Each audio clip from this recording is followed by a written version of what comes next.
Yeah, the House of Dust. It's got half an inch of dust everywhere. And that was recorded, by the way. Now we're being live. Now we're live. Now we're live. I don't want live. to talk about the dust.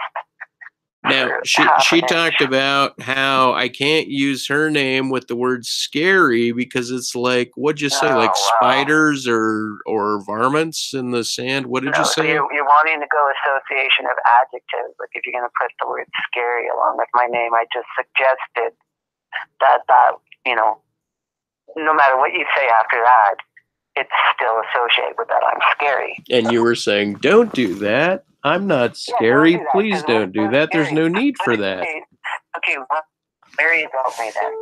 See, this is like a weird way you've taken, fine, slide that way, then I don't know. I'm not. Hey, what's up? Not much. I just got back. What'd you get back from? I don't know, this crazy guy's house. Oh my God, I can't believe you hang out with those crazy guys. What was he like? And I'm like, I better go. Yeah, but what was he like? Like, was he like anything else? Was he like the Fonz back in the day? Was he like Ron Howard? Was he part of Mayberry, or was he part of Shea Berry, or like Little House of Horrors, or what was he like? Are you taking other drugs? I have weird reactions from being from another planet. I have weirder reactions to the pharmacology of the local indigenous population generally. It's just that I don't follow you at all. No, well, you follow me a little bit. Like you followed me down a couple rabbit holes. A couple. Yeah. I didn't mind. I thought it was fabulous. I think you're fabulous. I think I unnerve you. And then when I sense the limits of where I can unnerve you, I just approach those limits. And then you're like, God, but it's unnerving. Why are you doing that? And I'm like, because it's there, I guess. Please ask me to go home and not feel safe. You made me feel like I was teaching women how not to feel safe. Right, I don't even have the first clue about you. Well, I was recoiling in front of you in many, many layered ways because I thought, holy cow, what does the documentary mean? Like, what could it mean to Christy? She actually shot a photo in that documentary called The Hooker Painting. Oh my God. Thank you so much, Christy, for contributing to the film that was at hand.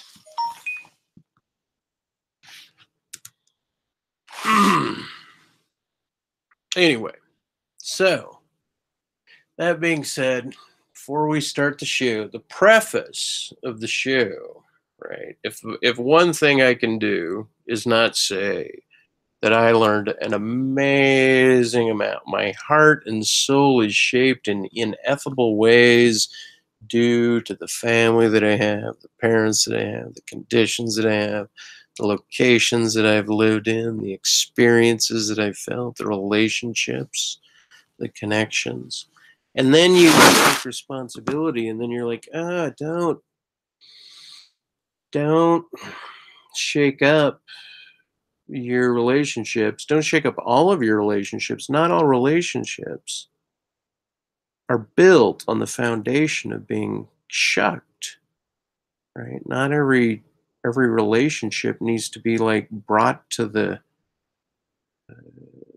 cooking table, right? To the pot, to the pan, right? It's not that. Some of them are informative. Some of them are thems. Some of them are others. They're actual others. Like you believe it. Like you believe it, but then you could speculate that you don't believe it. You could get into a Truman Show. You could get into your own solipsistic Truman. You could even square it out, cube it out. Like keep internalizing, having the point of the Truman Show be the yin, the internal center, like where a zygote develops in a newly impregnated womb, right? But on the side, so not exactly in the middle, but a metaphor of hitting the spot, the center, the target, even if the target is not in the center.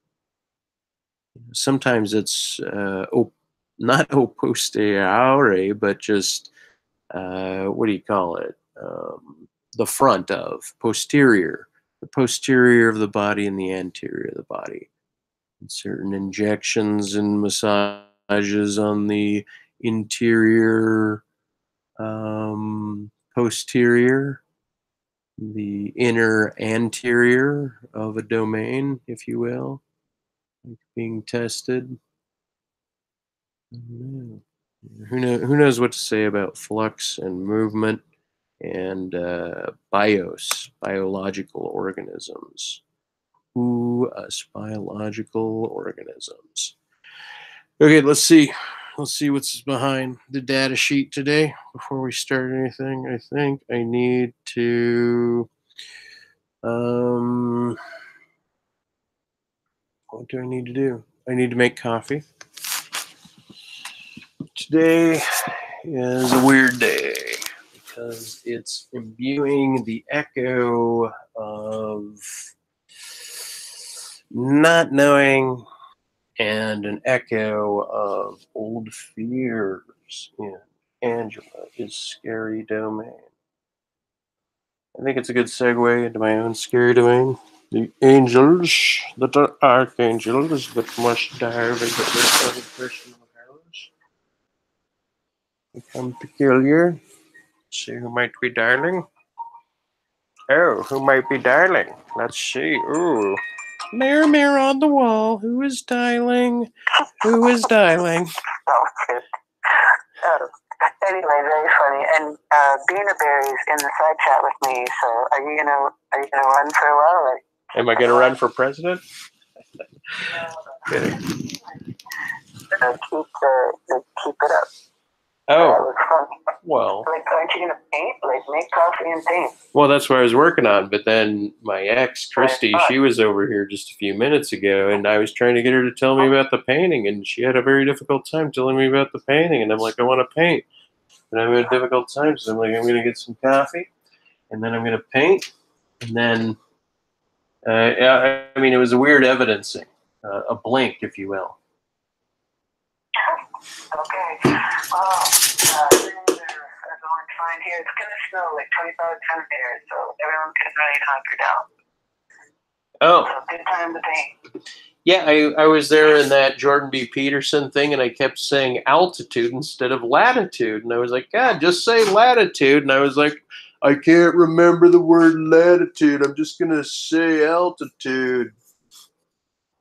But did you watch the Russell Brand video? No, but somebody posted that. Somebody posted that, and I don't even know who that is. But I thought, whoever it is, it's like by doing what I'm doing, I'm echoing somebody else's doing it. Like I'm at least tracking them. You know what I mean? No, I sent you that. Well, I didn't see what you said. I don't know what you're talking about. God, lady, I don't know what you're saying. With that guy that wrote The End of Faith. End of Faith? Oh, Sam Harris.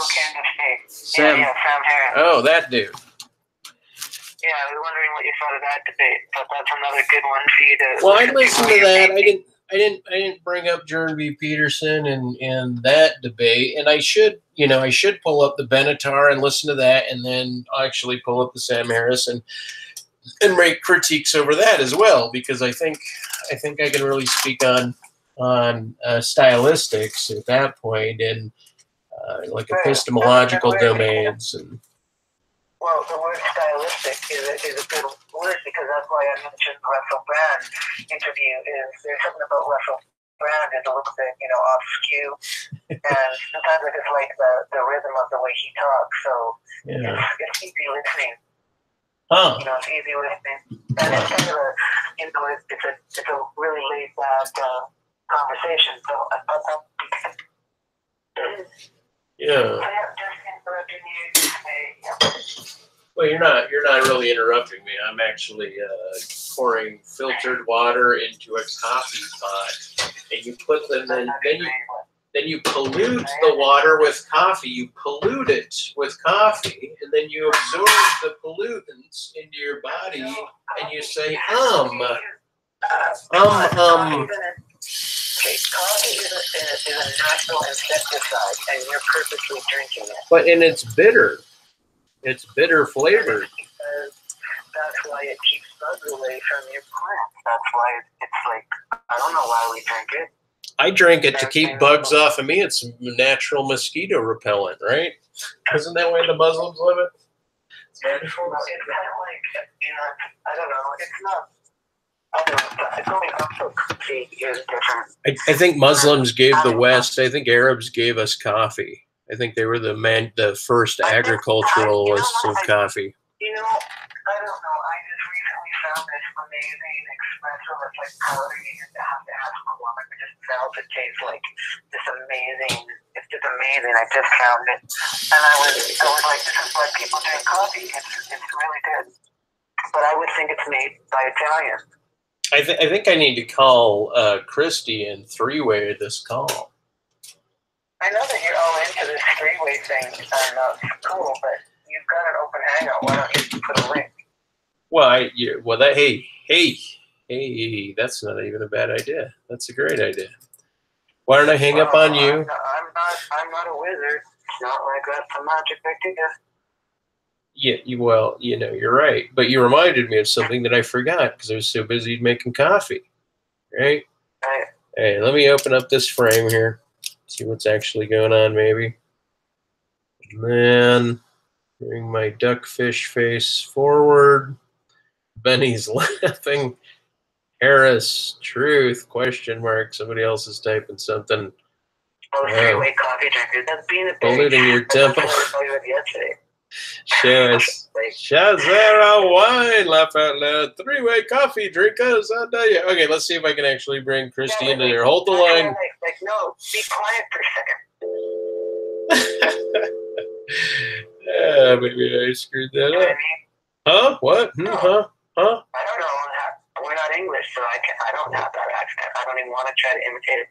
But Shani for Christ did like a Mrs. Doubtfire kind of video, and my sister was talking like in an English accent, and I just think it's kind of funny when you imitate accent.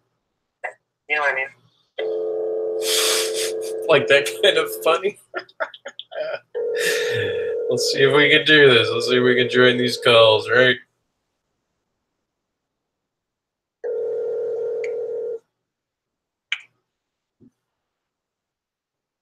Say, yeah, I know. Say hello to my little friend. Hi, little friend. Hi. I feel like we should talk in a Mexican accent when you say little friend. It reminds me of the Say hello to Christy of the Clay clan. The clan of the Clay. Arizona. This is Utah. This is Utah calling. This is feminine Utah moment.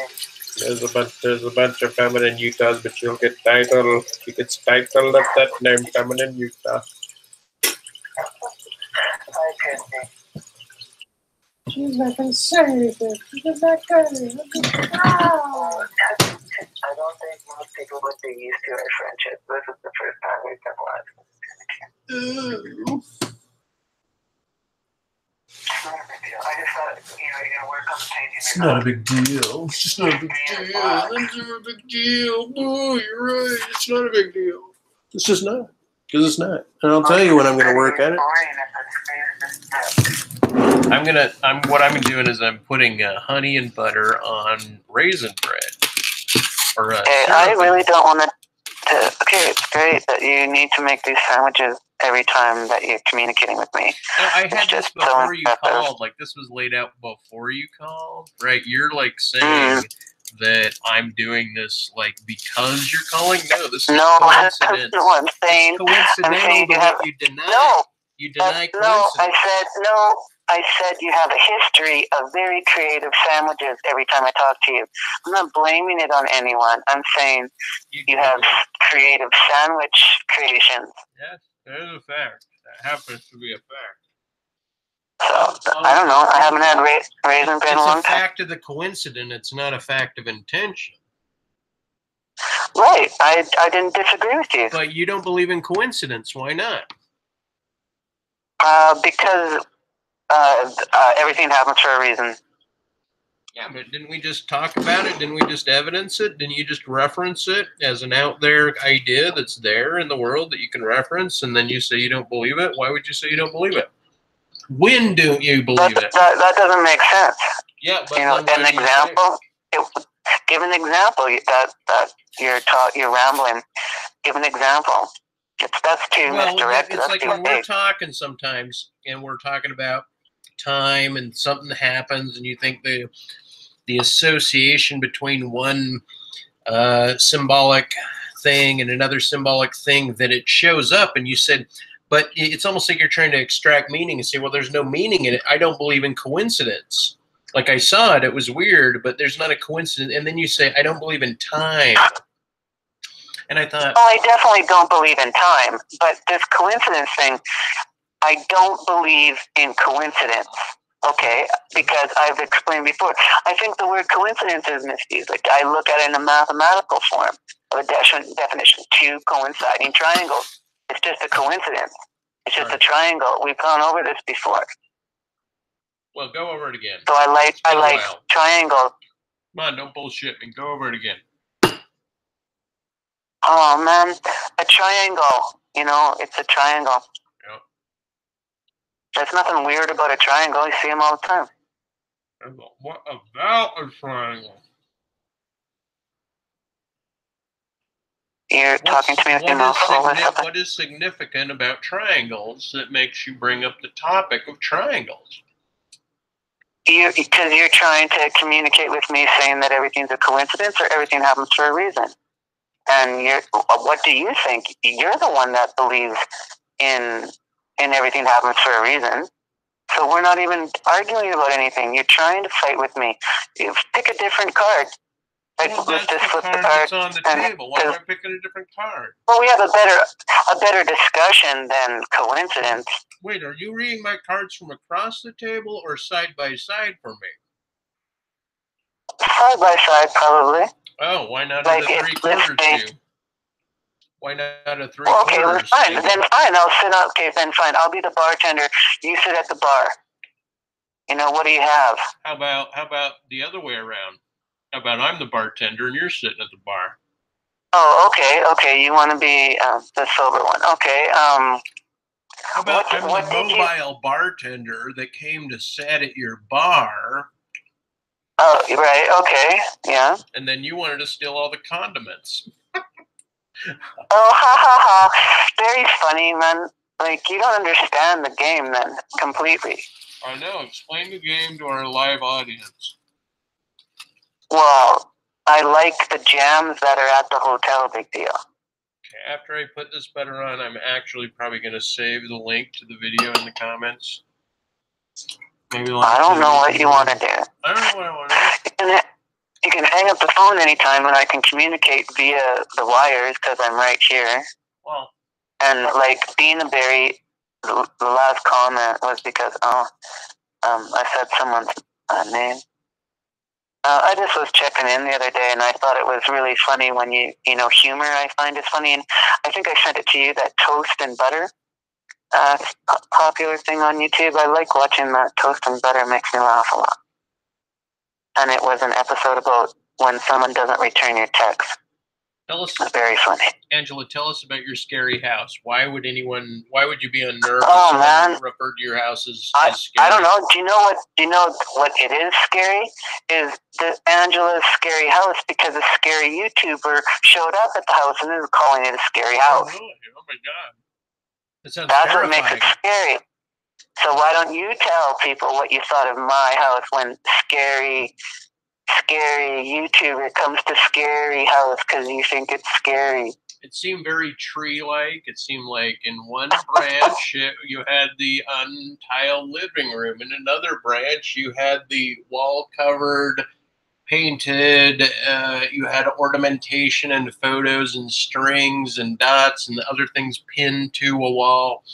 And you had some wallpaper, and things were untorn, and then in the other rooms it was clean but carelessly stacked in kind of junk, like storage foggy things. How did that make you feel? Well, I felt okay with that. I liked it. I was attracted to it. You seem like it hurt to walk down the hallway, and I was like, oh my God, like, well, you're in such, and you only seen like 1/10 of the house. Yeah. So yeah, it's too bad that you weren't feeling a little bit more mobile. That would, I looked at those hoverboards. I seen a really cool video where somebody was like actually flying on a hoverboard, and I think that's really cool. So you would never have to walk.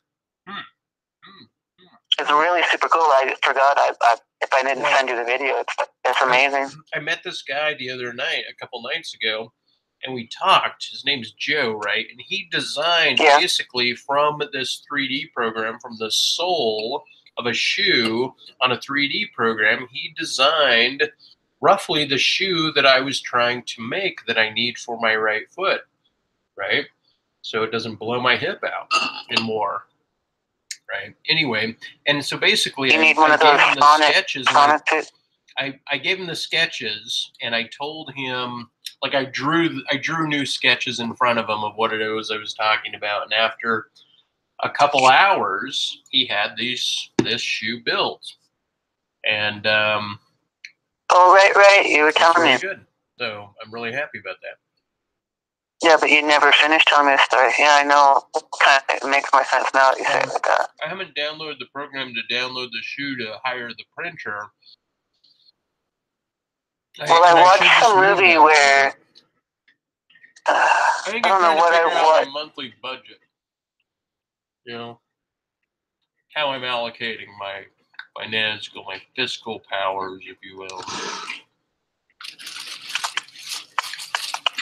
How are you allocating your fiscal powers this month, Angela? Are you giving away hundreds of dollars to random people? Are you giving it away to random people? Are you giving it away to nobody? No, I'm focused on one person. That's why I'm leaving the condo. Oh. And does his name but I've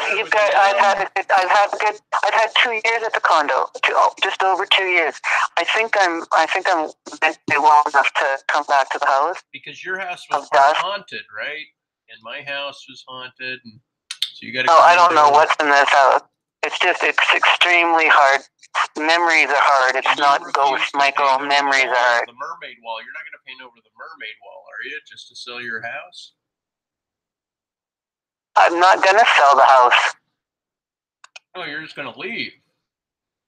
Oh, you're not going to leave? I'm moving back to the house. Oh, so you're not going to leave? No, because my sister is back. She decided to start to clean up her.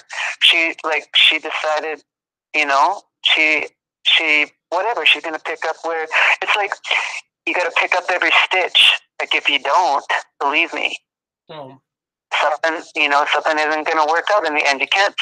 Like my grandmother was. Seeing that film would mess her up. I thought, man, that film would mess your sister up. And I was like, I didn't think. Do you know, Michael? To be honest, she's only made it through a very small part of it. Well, because it's probably harsh to move through. Well, you don't understand. You don't understand what my sister's been through. No, I don't understand. I do understand what your history is, and I start the movie out saying, "It's not all about life; it's about boobs." And then I thought, God, your sister would have an interesting response to just that phrase out of the gate. No wonder she would pause the film. No wonder. Well, I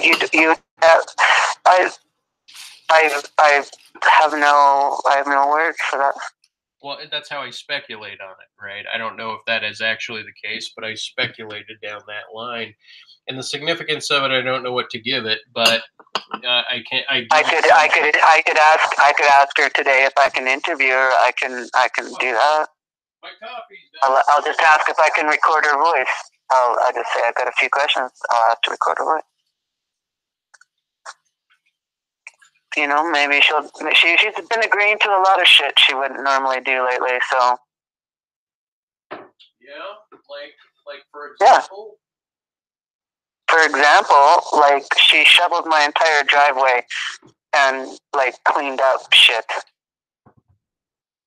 Does she feel like one of Jason's Argonauts? No, she just is like, she's here. Like she changed the cat litter. She took the garbage out. She collected the recyclables. She went and hired a plumber. She wants the taps fixed. She bring LB on. She cares about LB non-J can come on. She isn't with anybody right now. Yeah. That's not why. Yeah. It's just it allows her time to focus on family. Like right now, my father and I are the most that we take up her entire time. And then she's at AA meetings, NA meetings. Any time in between that, she's at a meeting. Right. Or with a sponsor. Like she's never alone. She's never alone. Well, she's doing great. She's doing great. But like that's like hitting a brick wall. I don't know how she faces it every day, but she does. So. Well, I don't know, Mike. Why don't you message her? Why don't you tell her? I don't know what to tell her. I'm telling you this, and I don't know. she can listen tell to her this. why you wanted her opinion, and maybe she'll actually take the little thing a little bit more seriously. We got in a huge fight. My sister and I just got in a huge fight in the last 72 hours, and now we're fine again. But we had a big black eye. I hope your sister gave you a black eye. Mike, no, she didn't. Anyway, back to this debate on the whole. Why were you going through this Peterson stuff when, just if we take a step back just for a second, because of that book, The End of Faith, and Sam Harrison, I just think that Russell Brand comes at it at a totally different, energy-wise. He's not a normal debater. Like, to me, I don't know. Like, I just don't take Russell Brand isn't as.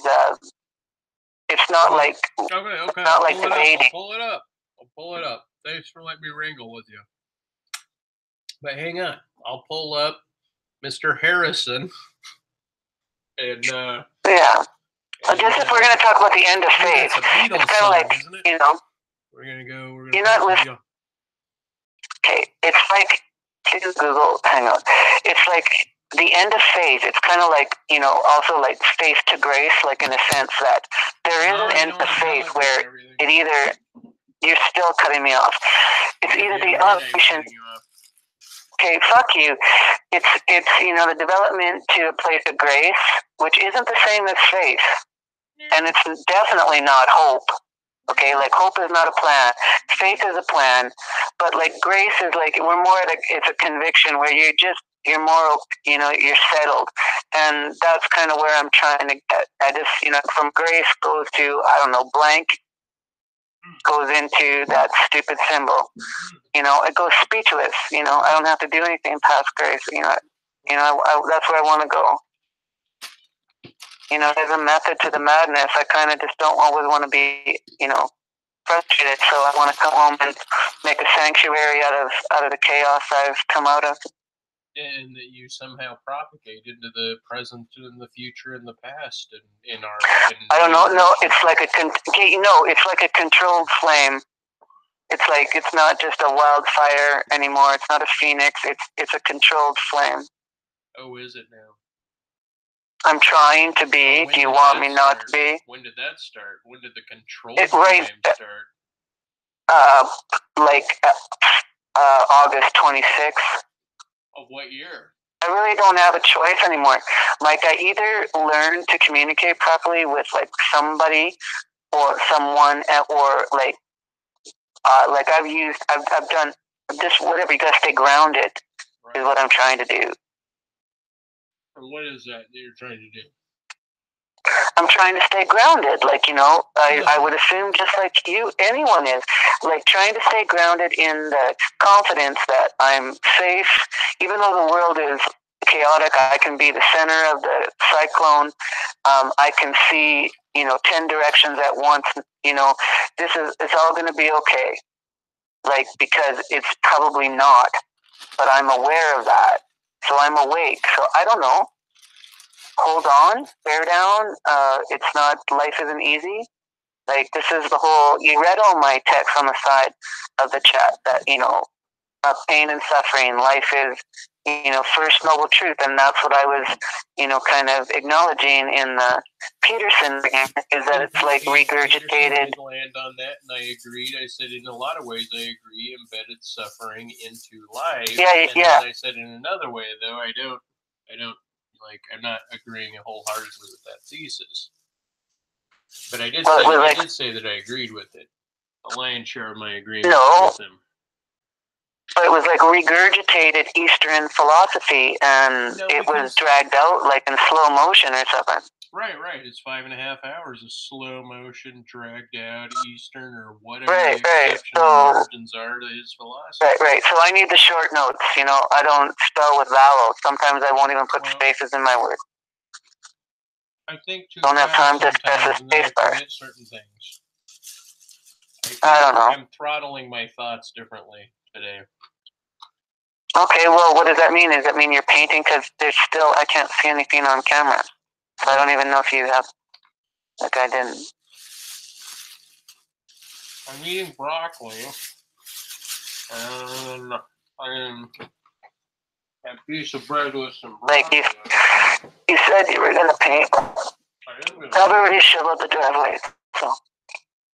I have coffee and I'm going to go paint with a broccoli sandwich. What does it mean when someone says you need a short bus? When someone says you need a chauffeur? No, a short bus. What does that mean? Well, that's a hell of it's a connotative, derogatory statement about you being too disabled or retarded in the historic colloquial use, such that there wasn't enough money to fund paying for a larger bus because they really were only picking up this very small percentage of inept kids. So we put them on the short bus, and one bus driver can pick the retarded kids up, the disabled kids, the slower kids. So the short bus. Oh, so means you're people think we're retarded, or I'm retarded. It's me that needed the short bus. I think is what the comment. I can identify with the idea with it. I think it's funny as shit. I guess, but I didn't get it. But I guess I did not.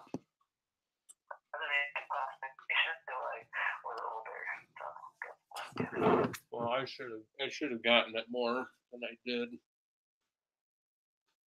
Obviously, it's significant.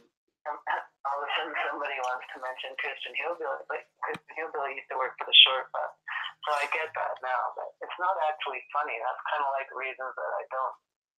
I don't know. I've never thought it's funny to make fun of any mental handicap whatsoever ever. Yeah, and the opposite. I know exactly what you mean, because the opposite of what you did is take everything that happened to you physiologically and make it hyper serious, and then not take the other shit seriously. No, I was like the prior.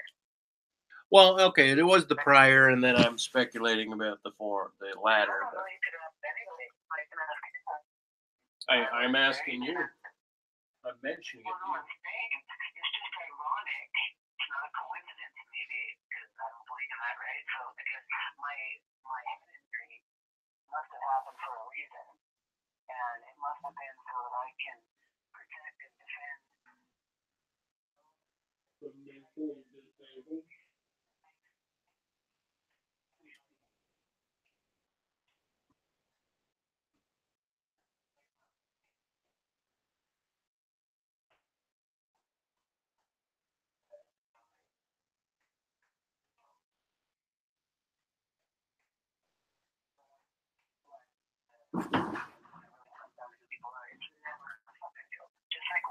Oh, do tell. Do telling. No, No, I'm just saying there's stuff. It's not that I'm too serious, and stuff like Canada needs to lighten up. It's not that it's always like that. It's that it's usually chosen to bring up subjects that it's obvious that it's not a joke.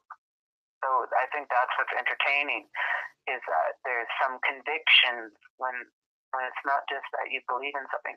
When you're convicted in something, you tend to speak, very strongly. It's different than it's different. I'm not laid back about certain subjects. I don't think a lot of people are when it comes down to it, like Diana Boston, Manchis. I can't think of I don't want to really blah about anyone else, but people that are very direct and serious about their broadcast, and that's the only one I can think of right now. Oh, really? Yeah. How I'm so? enjoying the latest video.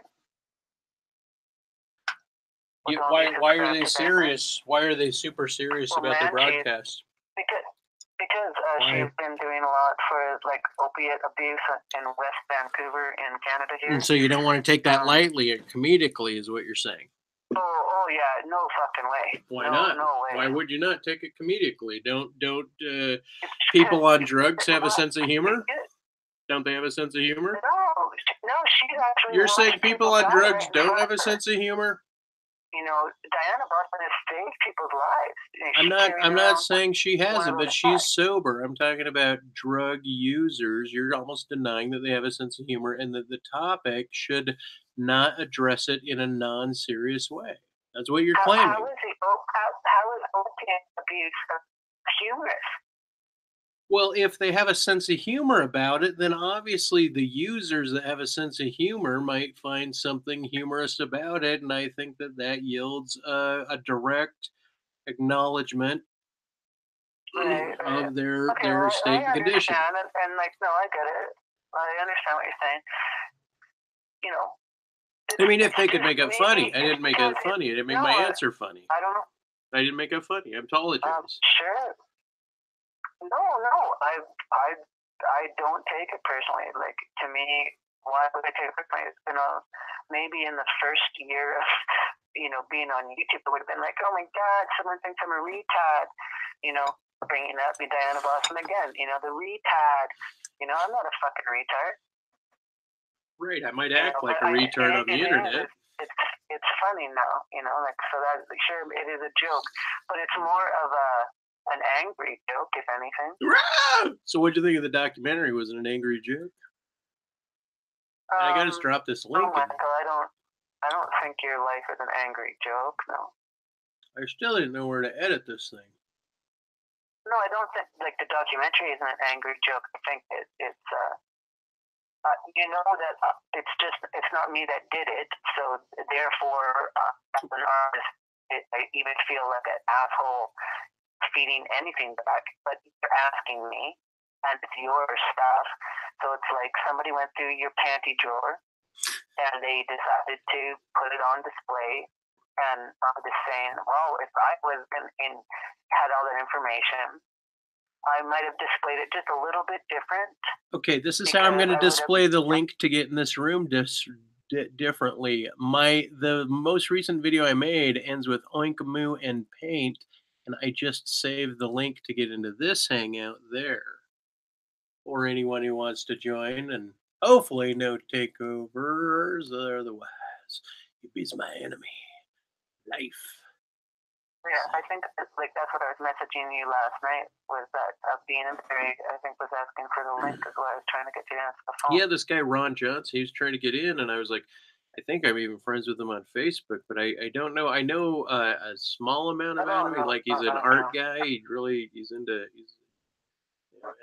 and apparently it'd be a good conversation. Who knows? I don't know either. But he commented on the last video, right? That's what I'm saying. Oh, okay. And on a previous one.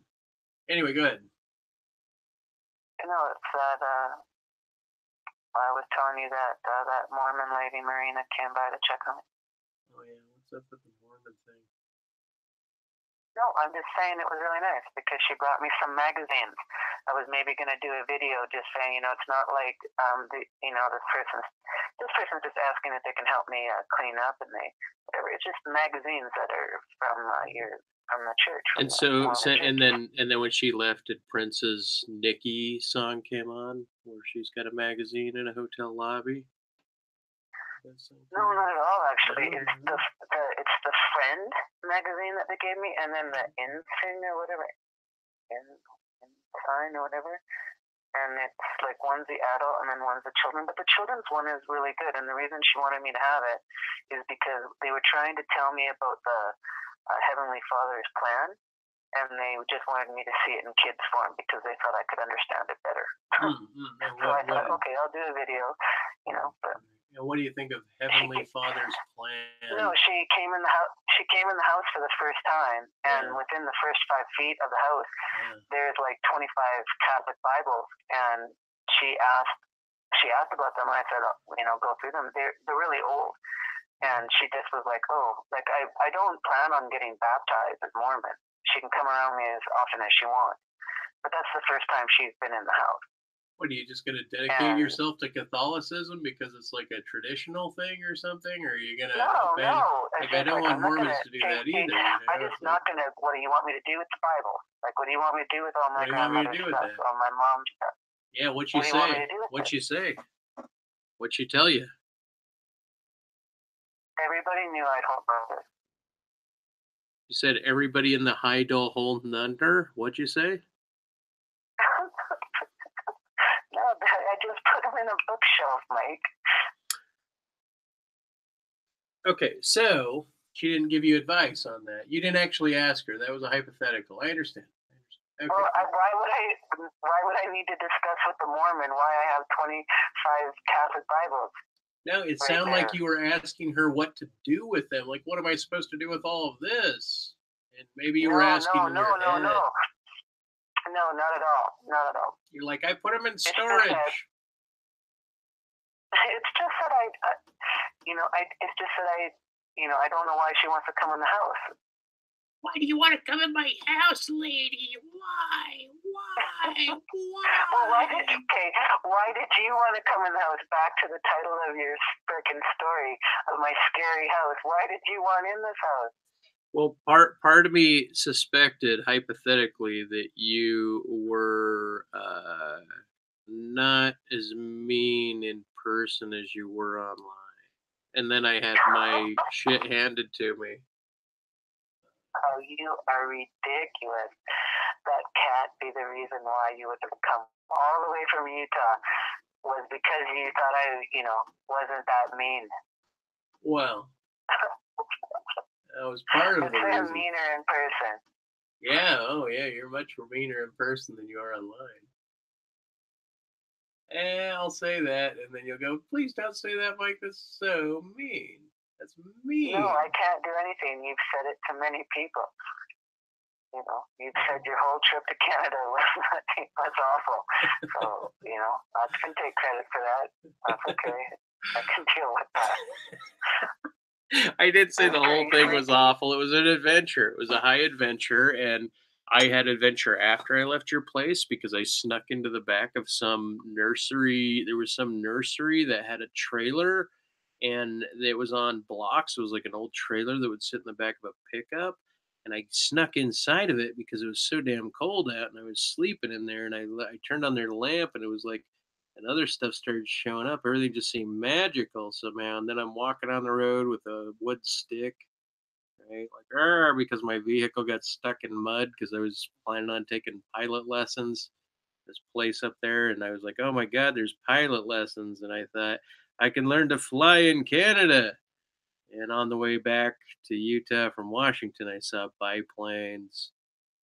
Oh, look at those biplanes. Boy, it'd be great to fly a little bit, you know what I mean? And then I got picked up by a trooper, and I told them that, hey, my car's stuck, and they took me there. They got me unstuck, and then they followed me to the border, and I went right out and back to Seattle. You were so lucky you didn't end up in jail. And you were so lucky you didn't have your feet amputated. A bit paralyzed. You were very lucky. And then he ran through the light. He said, "Watch this." Other spirit sticks, you know, like my grandpa used to, like from the redwood tree branches down at Police Point, we'd pick off the, you know, shrapnel off the trees, and my grandpa would always make walking sticks for everybody. With the redwood, it's important to have a walking stick. It's important to spend like 5 hours making walking sticks for everyone. Like while you're on a trail. My grandpa was like, whatever, of course, he made them for everyone. Some people have too. Well, I'm just doing it with you. No, they're actually really cool. And there's someone that I met recently that thinks they call them spirit sticks and stuff. Spirit sticks, spirits. Yeah, they do. They're one of the, you know, teachers at the university. They're like, it's a, you know, it's like kind of like, you know, people in, you know, you take these environmental classes. It's a spirit stick. Yeah, big time spirit sticks. Yeah. Yeah, it's a trail guide. You need a spirit stick, I guess. If What you're a walker. What I need is a good defense because I'm a criminal. And I need a good defense because I blah, blah, blah, blah, blah, blah, blah, blah, blah, blah, blah, blah. I can sing that. I can sing that song. And I can even paint that on this painting. I'm painting the final bottom layer of the plastique towards the inside of the cone. What's that? Like, is your camera on? Yeah. Not on the phone where we're speaking. It's not on there. No, I know. It's just like, I guess I'm there. I'm refresh the page now. I can see. But maybe I don't think the camera's pointed down to what I'm painting. No, I know. I can just see your head. I don't know if I like the haircut so much. I'm working on that. Check this out. Bieber a bit? Yeah, why don't you ask someone to Justin Bieber your hairdo? See, now look at this right here. Don't Justin Bieber, you want to be Canadian because you want to be Justin Bieber, so Justin Bieber it a bit. It's not like you said Jim Carrey it or Kurt Picard it a bit. Don't Jim Carrey your hair. Don't Kurt Picard your hair. Don't Paul Schaefer your hair. For God, any means. What's that? Are you doing the Kurt Cobain? I don't care if I don't. I don't mind if I don't. Get away. No, if you're going to listen to any Nirvana album, you listen to Bleach first. Listen to the old stuff.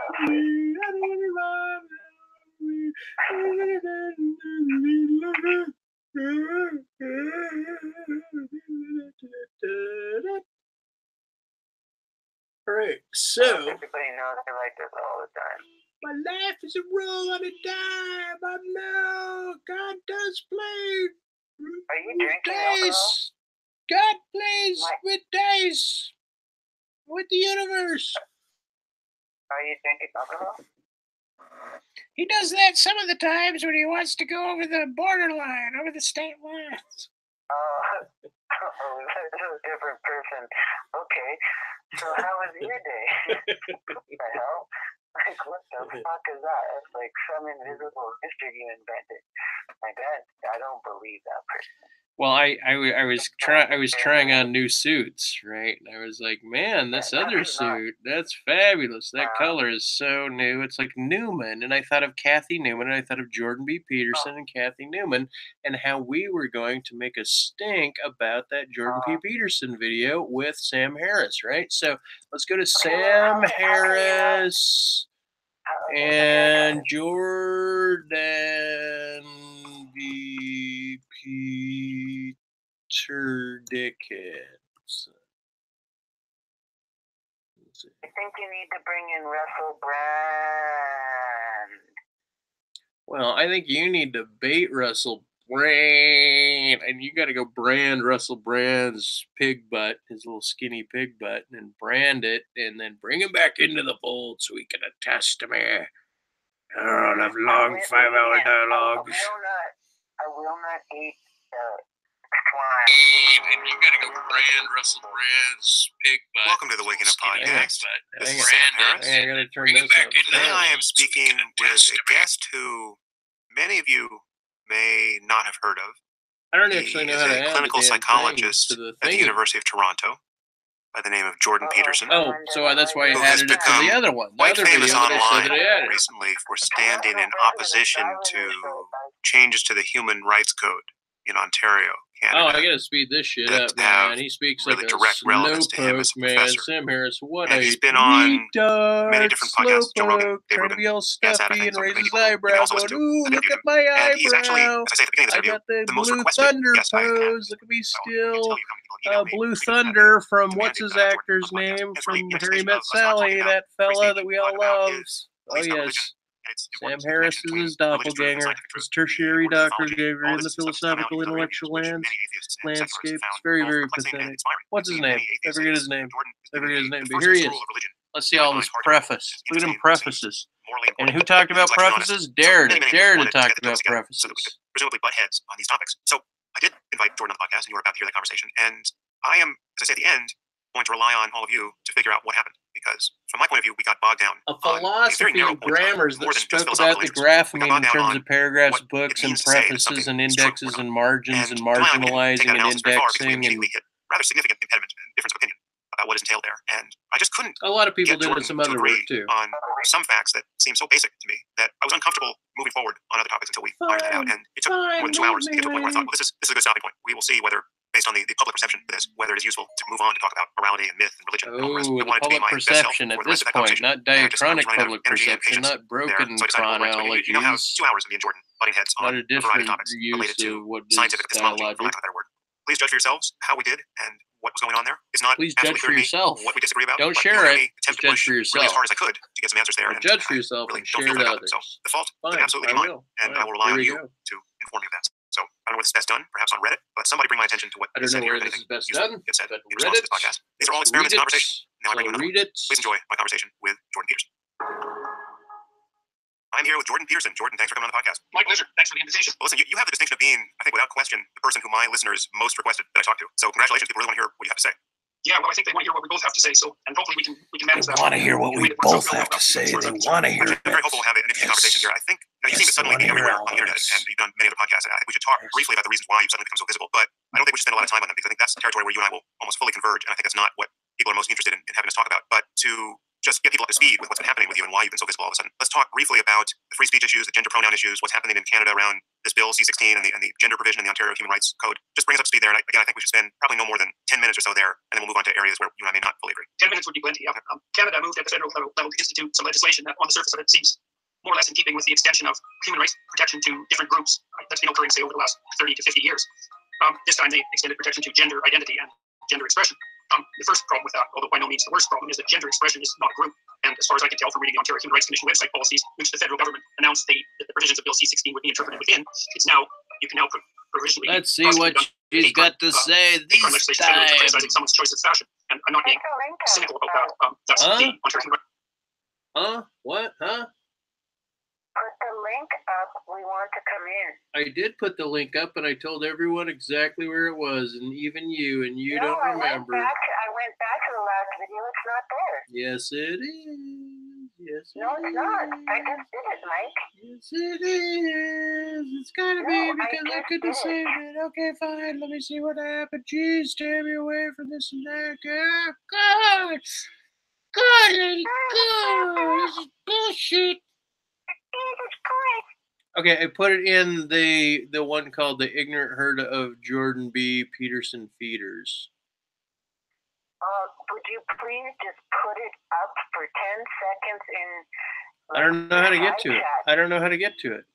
I don't know how to do it. I don't even know how to do it.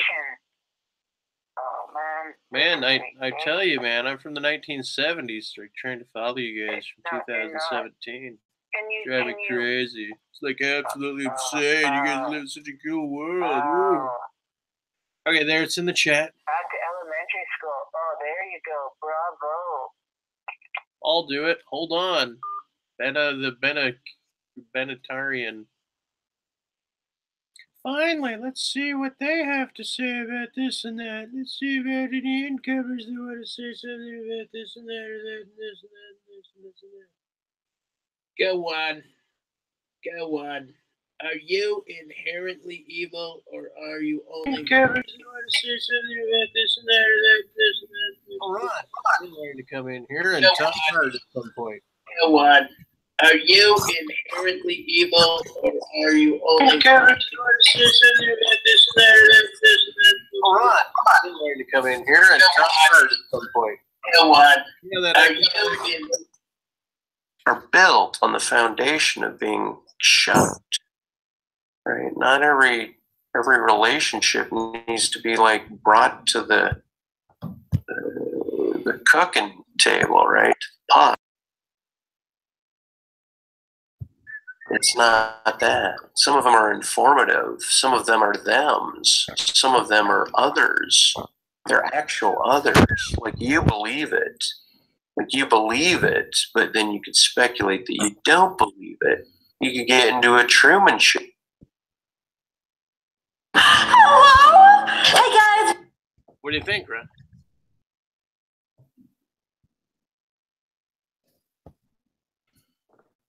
Or what? How's it going? Hey, guys. What do you think, Ron?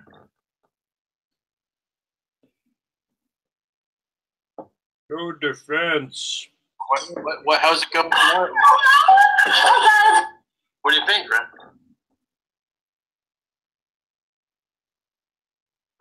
No defense.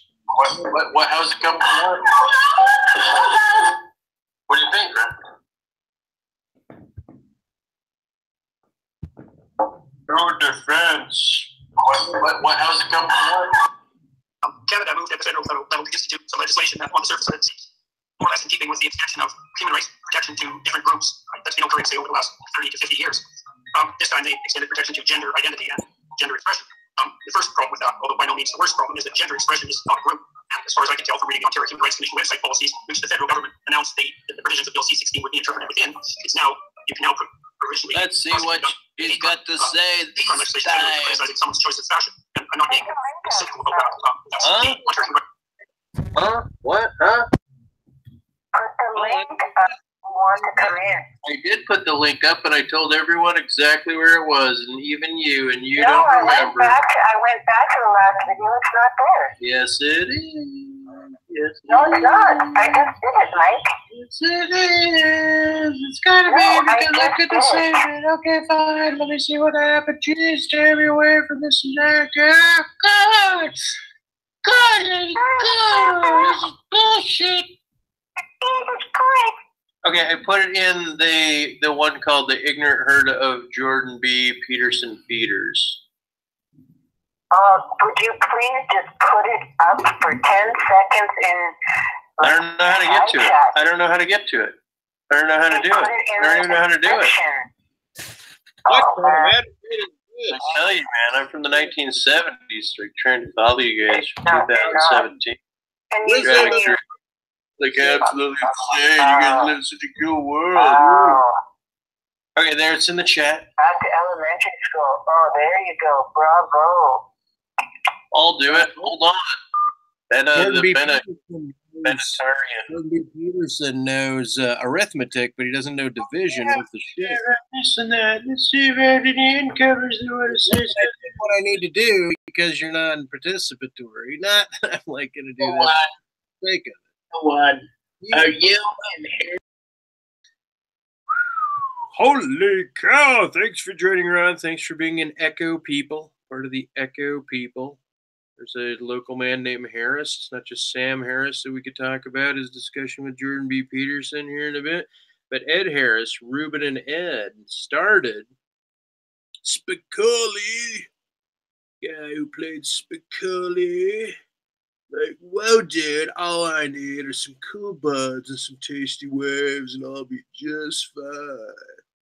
Hey, Mr. Hand, I was thinking, like, if I'm in the class and you're in the class, then it's not just your time, it's our time. So, anyway, so now, Ron, I will pull you off if you want to contribute. I feel bad I didn't invite you back in an earlier day. I do feel a little bit bad about that, just a little bit. Just a little bit. Hello, Oh, you're there. I'm there. Oh. Well, what do you think about art or times or life or anything or that, this and that? How you doing? I don't understand this machine I'm working. I like art. I like painting. And are you from the 1970s when you first heard what a computer was, or what was the date that you first heard the vocabulary word computer? Never, whereas it was 1957. Some 1957. You weren't even born then.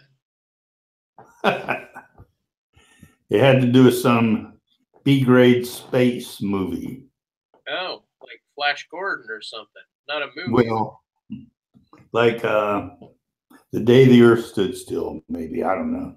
Day the Earth Stood Still. I think I actually saw that, actually. But it made me wonder also, like, the day the Earth stood still. I mean, isn't that so profound? Oh, it might be self-esteem. What's that? I'm sorry. I was just thinking the day the movie The Earth Stood Still came out might have been the day that they were anticipating by writing the script of the day the Earth stood still. That didn't make any sense. Like your painting. Well, tell me about your relationship with painting. I paint a bit like you right now. I take ideas and I make oil paintings out of them that involve a variety of abstracted foods. Symbols, if you will. Symbols. So, Ron, what do you think of the symbols in my painting now? Like, what do you think as a symbolic piece of work, based on what you've seen of me recently in this particular piece? What do you think symbolically this painting might mean or do or reflect, or how do you interpret it, I guess, is what do you think? How do you interpret my symbology in this piece? Well, I'm not sure of your symbology, but you do have 4 girls, and I can see they're floating off the ground. And I wrote in your chat line there a few minutes ago, they have shadows on their feet and they have the shadows of their capes, but they don't seem to have the shadows of their bodies. And I was wondering why. That's not, it could be symbolic. That could be symbolic. Well, nor their heads. It's just feet and cape, I suppose. That is an interesting observation. Anyway. No, that's very telling, actually, in one way, because it makes me think, like, because to me, I was just making them diffuse, thinking the cape was closer to where the shoe was, and therefore I'll put it there. Everything else would be like a diffuse shadow. That wouldn't be like a declarative of their body necessarily, but kind of darken it as if the light was really like misty street light in a rainstorm, post rainstorm, something, so. And these shafts of light are coming across the highway. Is that what I'm looking at? A 4-lane highway? Well, it's really interesting that you say that. It's not a Frogger game. You probably remember the game Frogger back in your day, where it has to jump the road, right? So you're seeing that as lanes, but that's a grass thing with a metal, like a glass pane, and then another glass pane that's like locking them into kind of this snow globe that has no snow particularly. It'll have like blossom globing. It'll be like a blossom globe, hopefully, when I'm done. But otherwise, but they also have this like area where they're pixies. They're getting ready to like fly out if they want, or they don't have to. And it was just this weird. Well, yesterday I watched you paint those wings, and I couldn't decide whether they were going to be cacti or they were going to be wings. I was going to put cacti back here. I was going to put some cactus back there. pyramids, and I love Florel of the Egyptian Cairo, like Khufu's pyramid, with a different bunch of deciduous or other plants that don't actually live in the area, and then spreading them through color theories and like, oh, how am I imprinting the reds and the yellows and the whites and the blues and the greens and Covering an awful lot of ground. Why don't you simplify? Please. well, the workaround I thought was interesting. The word ground? The workarounds. The Meaning, workaround. whatever the next generation decides to reduce to, like a lot of them like proper or slightly virtualized figures, right? They're not trying to like twist the domains of the bodies and the bodily structures as if to embed the meaning of a movement of one's body in a frozen two-framed painting, right? Like The large glass piece by Duchamp. well, that's more Cubist time frame, like flicker your eyes, and that's not bad. I'm trying to do that with the wings in this, but I mean, I don't know. I was talking more of a twisty, like an emotion, right, where you're bonding with an emotional pairing. You're like putting logic to your emotions for the first time, I guess, something like that. And you're kind of going at it haphazardly because there's no reign or standard of rule to do it because everybody can express in paint what they're capable of expressing. And so then it left me with like light source issues, and it left me with Frankensteining the piece, and I had some weird interactions. Some people were really upset with the painting. You know, I even made something like, oh, look, they're underneath trees, like they're feeding trees with their being, or they're flying up these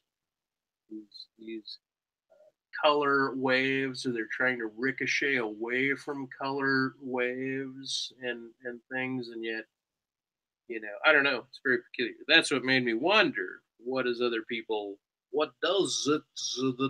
people see? And when you said, hey Mike, I want to get on your podcast or something, I was like, well, then you had some art thing. I thought, well, then let's talk to Ron. I come in on your last video, like, hey, man, sir. And I was like, oh, I'm right in, bring you on. You probably have a lot to say.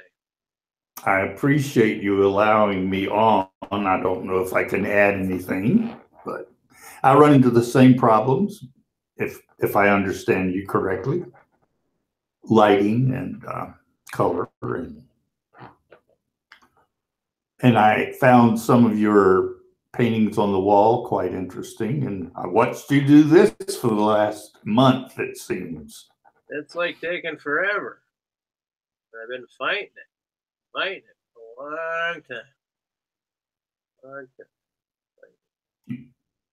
I even tore up the check for the commission for it originally. I heard. What's that? You heard? I watched you. I watched you talking a month ago. She can buy it if she likes, but she tore up the check. I tore up the check, and we'll see if she tears up the bill. It's her option. But she gets to pay one way or the other? Well, I was thinking that the dad should probably get the painting. He can release it to them when he wants, when he sees fit. The dad of these 4 girls? Well, he's the dad of these 4 girls, and he's not the biological son of the grandma that commissioned me to do it. His wife is. It's the mother of the child. You lead a complicated life. No, I'm just saying, like, he's not like the lady that commissioned me to do it, whose check I tore up, is his stepmom. It's his, mom-in-law. Okay.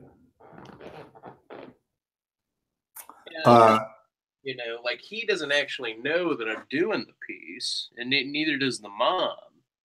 But somehow the mom seemed more forgiving. All I know is that I'm not doing it the way she wanted me to do it. I'm doing it the way I wanted her to do it. The mom? The grandma. Because the ma doesn't.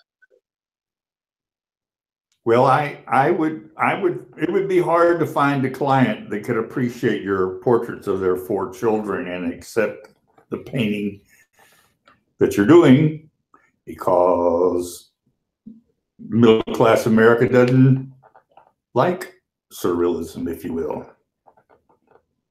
I'm at a loss for words. America doesn't, or you don't, or you're Middle capitalistic class America.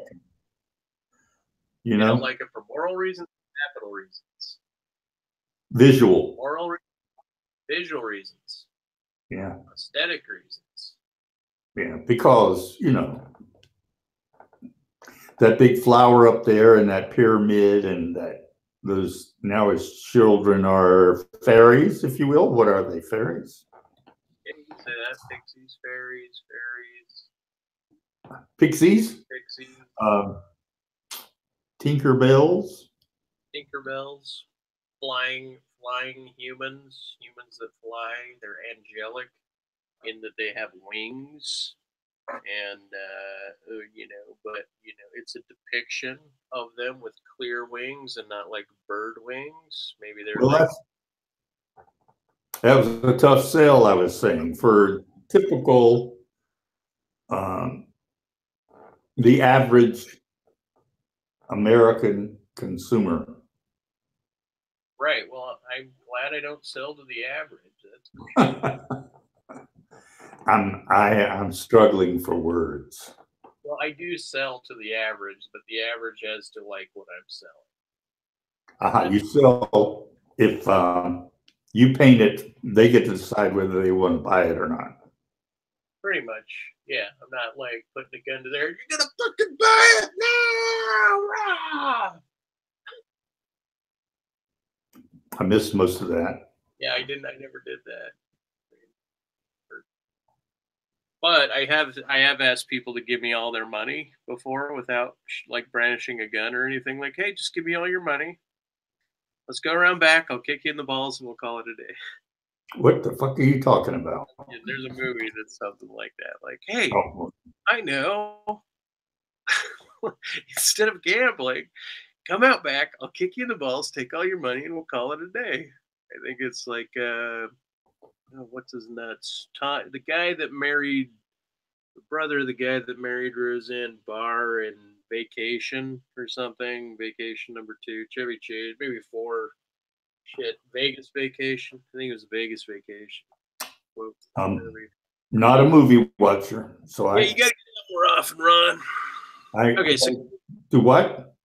So you gotta get out more often, Ron. Yes, I'm sort of. I like the diagonal that goes across all 4 girls, or the implied diagonal that goes all across all 4 girls' T-shirts, and I was wondering what that had, if any. Well, that's like the domain, like this is the bottom domain of the snow globe, and that's like the opening where they're able to like come out of the snow globe if they want, right? But it's also an area where they are on the inside, they're Supergirls, on the outside, they're like angelic pixies. Mm-hmm. And so it's this weird, like, I don't know, like. Are you going to put the snow globe in it? Well, I was going to put a highlight on it, but the notion of it being a snow globe is going to be a blossom globe, right? Try to get blossoms from the tree to bloom this way, and then maybe like the, basically the whatever the residue is from the flower that a bee would have, right? Like bees to flowers have an interesting relationship. And I wasn't, until now, I hadn't thought like, oh, they could function as bees to the flower, right? That association just came to mind. But in any case, it was the idea of blossoms instead of snow inside of a snow globe, because it's a warm area. And the thing about it is that Cairo is built on sand. It's a stone land. It was intended to be, I assume, built in something that was not too dissimilar in terms of the botanical domain of where plants could have grown. Like I believe it was probably a desert when they built it, and maybe I'm wrong. Maybe it was more fertile. Cairo, the town of Cairo, city of Cairo. Yeah, I did. It's a speculation on how weather and plants were back in 4,000 years ago, right? Because I'm here painting Khufu's temple.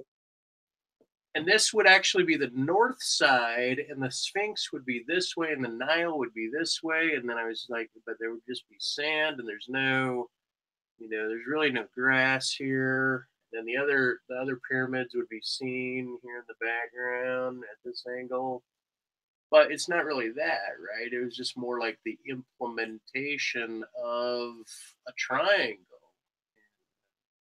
This idea of what triangles can mean in terms used to be purple. Purple is unifying of red and blue. No, I said that when you started the painting, the pyramid was purple, was it not? It was the undercoat was pretty purple. I mean, it was white when I drew it, I think, but purple. Yeah. I mean, initially the color was purple, and I even thought darken it, like make the whole thing black. And I didn't. Can I lead the conversation in a different direction?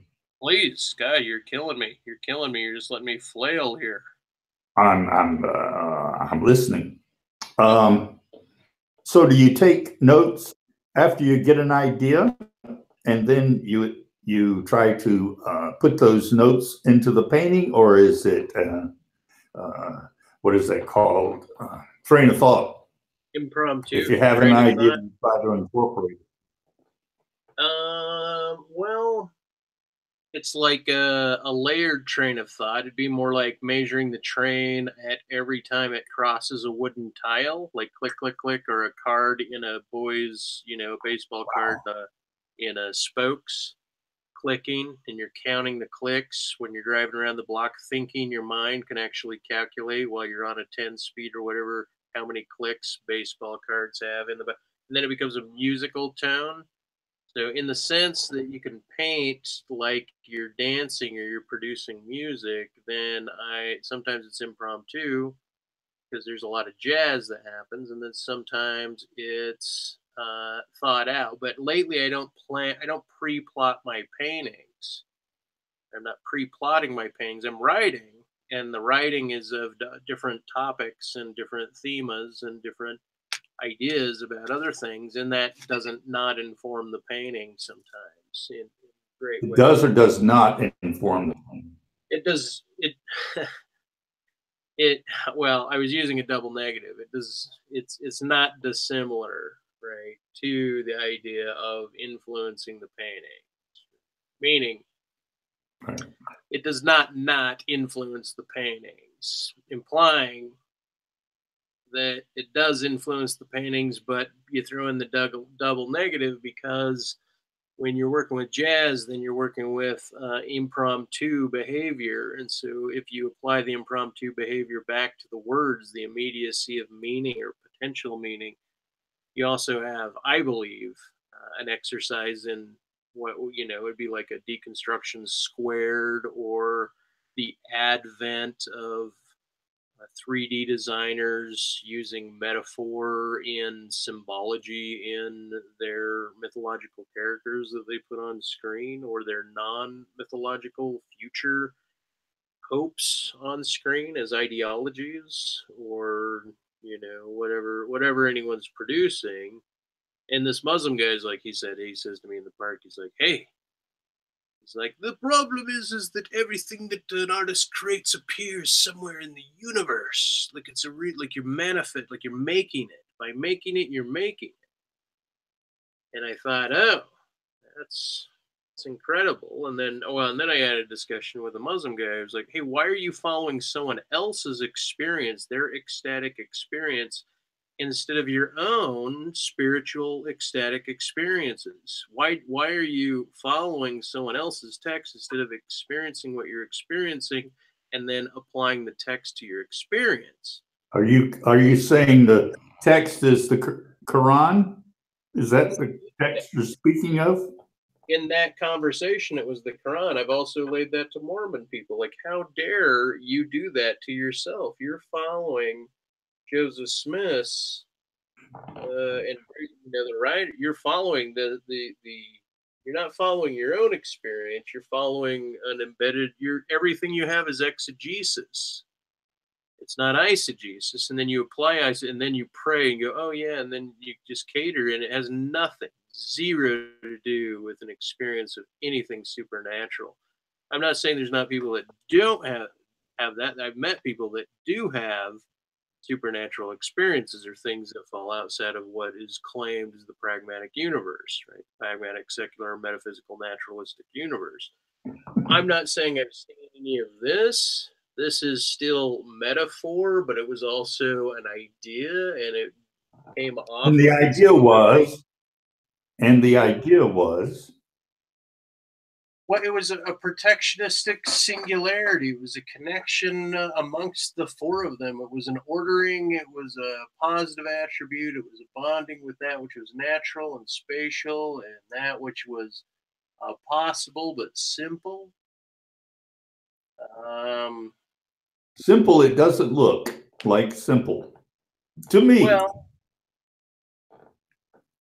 but I do want to hear the idea, the concept. Well, that is relatively the concept. That was it. Well, you can imbue more upon the concept. Meaning they all move to one star. There's the King's Chamber. You could say they're shooting out this way. I have different angles. I'm trying to work with different, like, okay, you get this angle and you get this shine. So you get this circle, half circle against a straight edge. You get a straight edge against a straight edge. You get another one that's bivalent. And like, what's the difference in possible shadow? Recreating a shadow, shadow edges, space, flying, spirits fly, human spirits fly, but they're on the ground. They're not just above the ground, but it's like, this is what I think kind of an ideology of care might look like for a parent to a child. Like how to make certain they're not going to run out into traffic, and yet at the same time, let them fly, let them flutter, let them be and discover what it is the universe is that is presented to them and that is contained around them by different things. So I'm doing paintings that are like this, and I was told by the gallery owner that I needed a schematic for each painting to explain the basics of what's going on. I'm in total agreement with you about those angles and that sort of stuff you're talking about, but I don't think the viewer can see that without a cheat sheet or the yellow book. What's that thing called? The short notes or whatever. Right. Well, that's the thing is, but I think people are becoming more and more sensitive to things. And maybe I'm wrong, though. Maybe they're becoming clipped to overall ideas instead of like the visceral aspect of the human engagement with layering as an analogic practice and not a digital practice in art. And so there's this like historic nostalgic re-imbuing that's not about the line, but about, let's say, the eros of the line, the love of the line, the love of the arc of the line, not that love of the presence, but it's not a denial of their loves of the line, just how you approach the different aspects of art in general. And I'm not meaning of almost where the mind goes when it's doing art, when it's not like crunching numbers as an accountant bean counter, but it's not doing that because artists had to learn to do their own accounting. I don't think Michelangelo hires accounting to do Caesar's taxes, especially since it was 15 centuries later. Anyway. I won't be the first to tell you this, but why am I echoing over there? I think because we both have our mics open. Okay. It wasn't like that ago. Yeah, but tell me how it was. My problem is it's not that people can't. It's not that what I'm saying is right. It's that what they're saying, they're contending is right, is the case, is a fact, is true. what they're contending. That's what, like, you, if I tell you what I think the past is like, and you said it's not like that, and then you proceed to tell me what it is, I believe that you're just contending for this I agree. belief on what history is, because there's more people that experience history than who wrote it and who translated it and who carried it on. And even our artifacts in these recordings, then it becomes a matter of context, it becomes a matter of date, it becomes a matter of contemporariness, it becomes a matter of randomness, association at this form of the network. Your dialogue with me, the preface of the conversation with the other two people that have appeared on this conversation while I'm painting this, like the network effect and the direction of the effective association is not without its importance also. And that's why I thought, well, Ron, you seem fairly together. I don't know if you're into surrealism, or what is it that you paint? Do you paint realism? What is it that you promote, that you do? Why don't you tell everyone your website? I painted impressionistic landscapes and situations, seascapes, seaports, you know. Oh yeah, that's your site. That's right. I remember now. And but now I'm retired, and so I've got this show coming up where I'm playing around with some of the paintings, opera. Anyway, the people are on stages and they're characters in maybe The Magic Flute or Marriage of Figaro, and it looks like there is a top part of that painting. There's a moon up there. It looks like your paintings. And where was I going with this? That's what I paint. That's what I'm painting now. You wanted me to do the stage design work for your play. No, I'm just, listen, you're an artist and you're sitting on the internet talking about art, and I was looking for a situation. I can imagine 5 people doing exactly what you're doing all at the same time. We'd get nothing done, but we would, anyway, we'll get nothing done because we'll be sitting there talking to each other instead of painting. Is what I'm saying. Well, that's why you got to do the duo, right? You got to be able to do it to be on the podcast. Otherwise, everyone else gets to make fun of you if you're not painting and you have more than a 5-minute sip the juice break. Are you getting ready to take a break? Is that what you're saying? No. I'm just saying, if there were 5 of us on the line, then you were sitting there like that and not painting, then we'd all have to call you the dummy. We call it Who's the Dummy, and it'd be Ron. You'd be correct. Docking, not painting. I was out to Joshua Tree last week. Never been out there. And those bushes on the left-hand side of your painting sort of remind me of not Joshua trees, but some other shrubbery that was out there.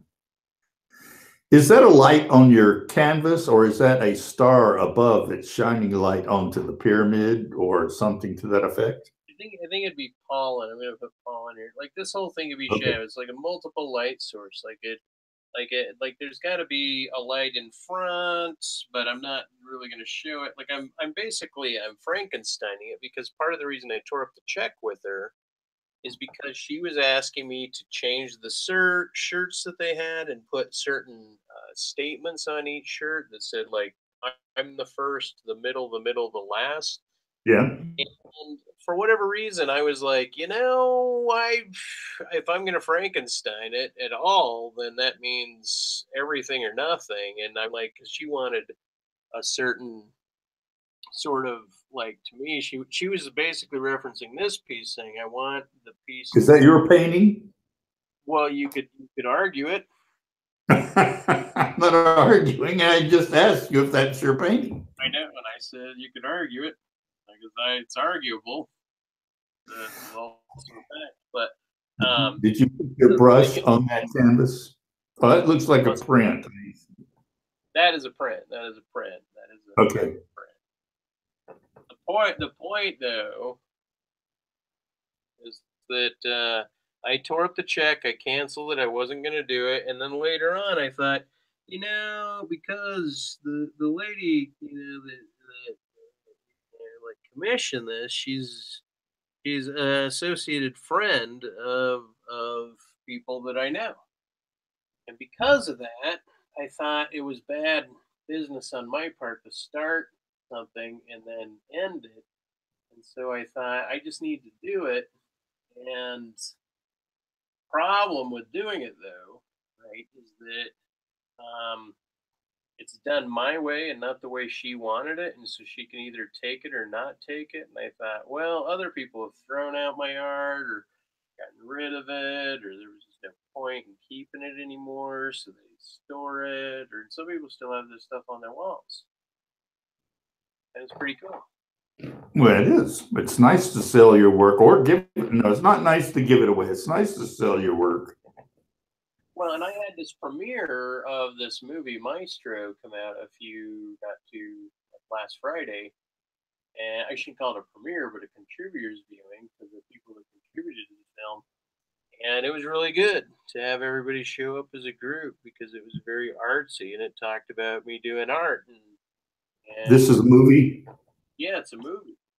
At my local theater, or is it a one-time showing? Well, it's online, meaning I can put a link in the description. Right? Are you painting snowflakes? These are blossoms. Okay. I mean, you might want to call them snowflakes, and maybe they should be snowflakes. Maybe the metaphor is that they're in a snow globe. It's a blossom globe. A blossom globe. Blossom globe. Shake it. And see, in the future, you'll have they'll be called smart magnets, and then they'll fall off of trees in blossom globes, and then when they turn them back on, like drones, they'll turn the magnets on and they'll just float back right to where they fell off of the tree in the globe. At least the guy's got to hope for VR to go that way, because why shouldn't somebody else enjoy that beauty? It's like non-beauty. I'm not following, but what else is new? I like the flower. How many ugly paintings have you painted? Like paintings that you're just like, God, that is an ugly painting. Many. You don't know why it's ugly, and you don't even think that it's like in aesthetic reasons that it's ugly, just that the painting. It takes a long time to find your voice, as it were, Even if you've taken the classes and all that, you still just have to paint until you find your way. So I encourage you to paint. Well, if I say that the documentary helped me find my way. Aha, okay. Well, if you're saying some things and I walk over them, it's only because I think when you turn your face, the sound goes away, so I get partials. I could be wrong. It just could be the Skype thing. Gotta hold up my pants. I don't have a belt on. Well, okay. That's a fact. But anyway,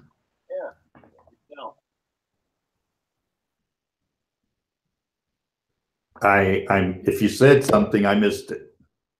Oh, I just said do tell. Like, if you have.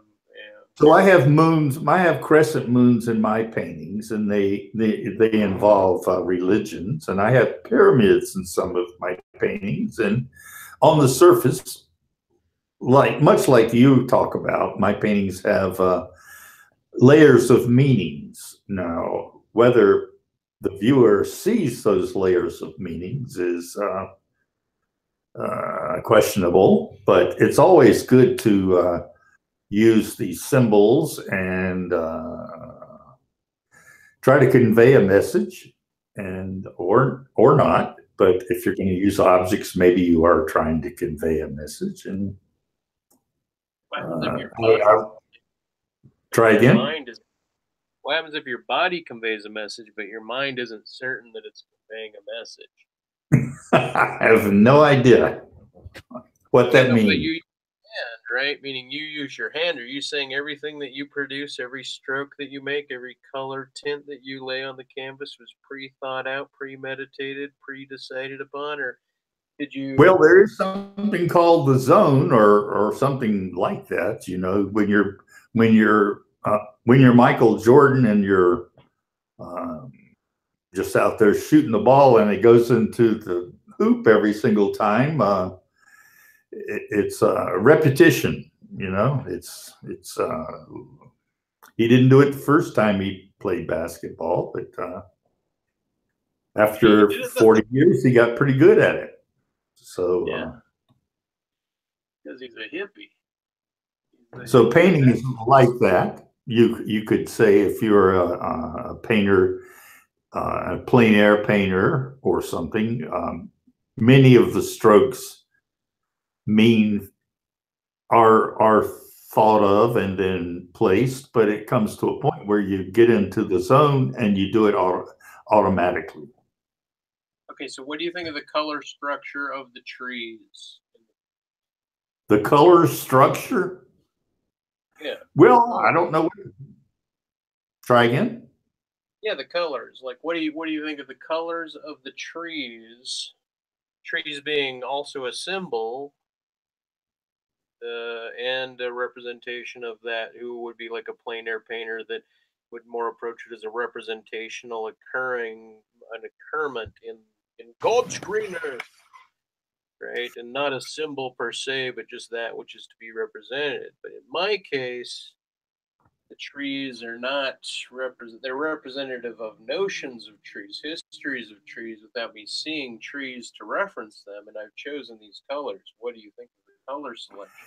I think it looks rich from here, but I would prefer to see it in real life when it's finished. But the colors are rich as far as I'm concerned. And there is. What do you think about bombacid? The bombacid? You think people should be bombastic? Are you against bombastic personalities? Because you didn't need for them. I don't know. It would depend on the time and the day whether I'm into bombastic personalities. But I've been around a lot of artists in my life, and there's a lot of that going on. Is it mere arrogance, or is it representative of the drive of the true artist, or is the true artist merely a technician of Western silk? Don't know the answer to that, but I will say that your conversation or your interpretation of Jordan Peterson yesterday, you were very, very good. I'll say that. Whatever that means. Thanks. Because he did do those things. He deflected. I don't want to talk about Jordan Peterson, but at this point, yay! But you did already. But I hear you. Okay, good.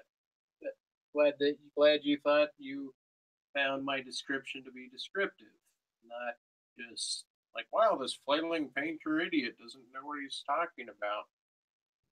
Not saying that I do know what I'm talking about, just don't want to fall in the category of that, which means I don't.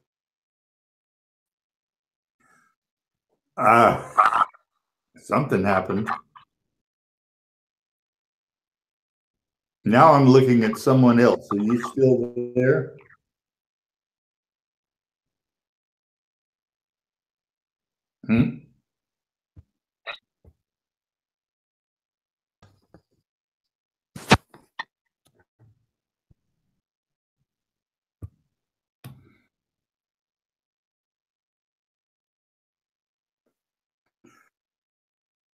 Well, are you okay, Bolt of Lightning?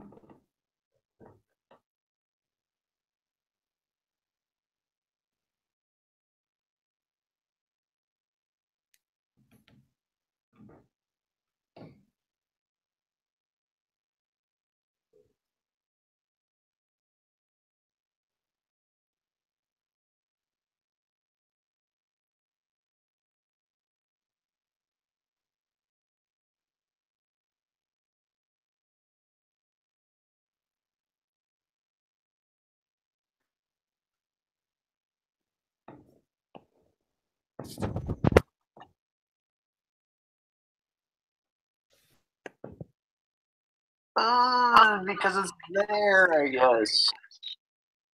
Please ask me to go home and not feel guilty. You made me feel like I was teaching women how not to feel safe. Right? I have to pass the first two about you. Well, I was recoiling in front of you in many layered ways because I thought, holy cow, what does the documentary mean? Like, what could it mean to Christy? She actually shot a photo in that documentary called The Hooker Band. Oh my God. Thank you so much, Christy, for contributing to the film that was at hand.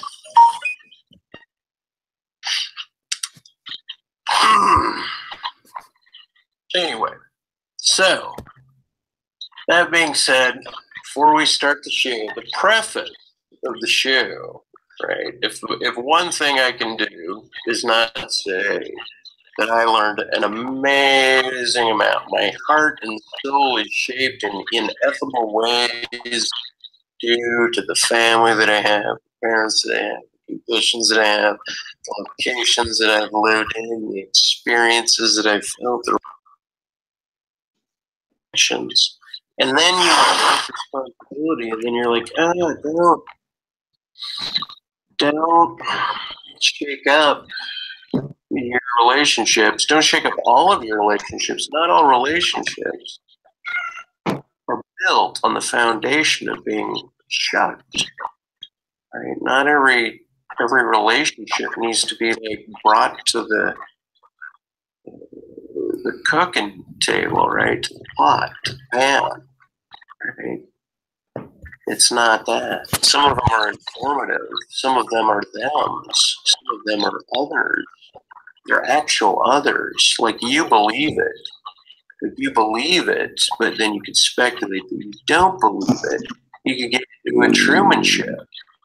You could get into your own solipsistic Truman. You could even square it out, cube it out, like keep internalizing, having the point of the Truman Show be the yin, the internal center, you know, like where a zygote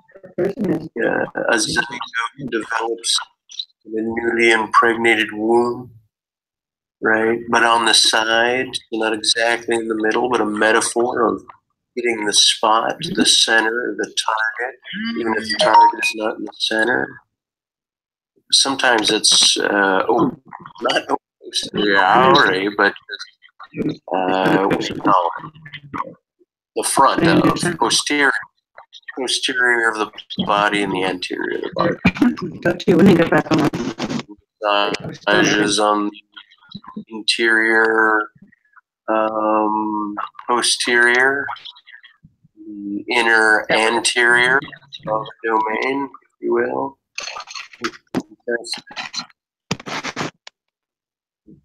Who knows what to say about flux and movement and biological organisms.